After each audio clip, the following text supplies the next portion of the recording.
Welcome to Square County Homestead. Today we'll talk about a weedless garden system. Man, it's so easy a child can do it. We'll explain how it works within 5 minutes. So if you're tired of doing this, and afterwards you're feeling like this and looking like this, and only to have this, your conventional garden, well, we have a solution. Now, we've always had a conventional garden, and with us having, full-time careers, it's hard to show all the attention that's needed for a garden, or a successful garden. So with this weedless system, I myself can weed the entire garden in about 15 minutes once a week. Now, very few weeds pop up. You're going to have a few. There's not going to be 100% weed, but it's a lot better than a conventional garden. I'm going to show you the few materials you'll need for this weedless system. Now, here's your woven weed paper. It's a little thicker than regular weed paper. This stuff lasts around 5 years. Got 3, 4, 6 foot wide and a variety of lengths. Now, if you look at those green lines, that's where you'll actually make your plants, your seeds, and the ones on the ends, your overlap area. So pay attention to that, and that'll keep everything nice and organized. Your 6-inch stakes, they usually come with the system or buy it sold separately. And then you're also going to need a weed burner or torch to burn your holes to put your plants in. And you need some wood or bricks or some type of other heavy material. So just like your regular garden, conventional garden, you're going to fertilize and till your garden soil up. But the only difference is you don't want any rows, no humps. You want to try to keep it flat. Now, let this ground dry out for a few days, however long it takes for it to get kind of hard. You're going to roll your paper out, cut it the length you want, but you must do this. Take that weed burner, burn the ends off to where it's not going to fray. Because if you don't, it will fray out.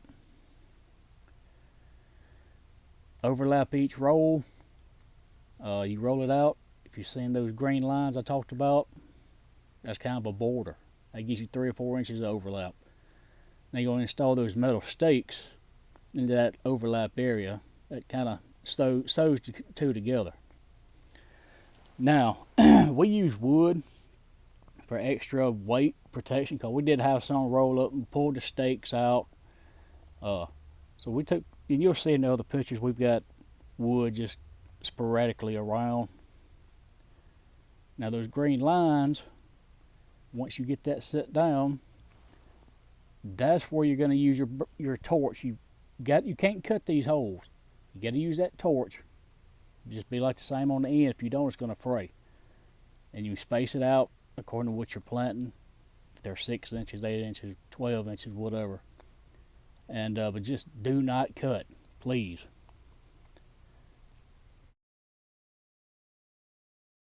So you see, this is what we have here. You see how it's nice thin line.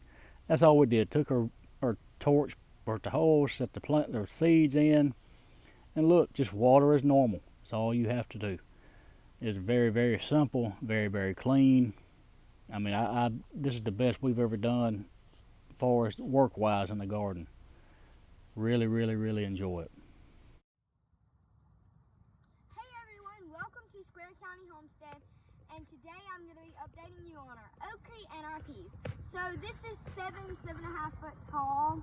This is probably our tallest oak tree plant that we have. And also we use rabbit manure on there, so that made them grow easier than they normally do. Because normally they wouldn't be this tall at this time. They're still putting off oak tree a little bit, not a lot, but you can't let your oak tree be on there too long, because if it gets too big, you can't eat it anymore. Or do whatever you're going to do with it. Freeze it.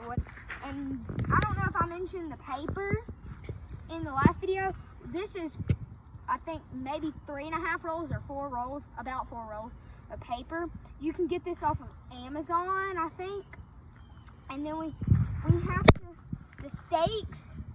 I don't know if there's any around here, but there's stakes in here. Yeah, one right here. And where the stakes are, we had to put some wood down because it came a big windstorm here in Mississippi. So it comes big windstorms all the time. So we have to keep wood down on here. So make sure you put some wood here. We have to keep an electric fence around here. So the grass is kind of growing up around here. We have a weed eater around here. We have to keep an electric fence around here because of our turkeys and our chickens over here. So you can kind of see the final product, which this is almost at the end of the season, but nice and neat and very easy to work.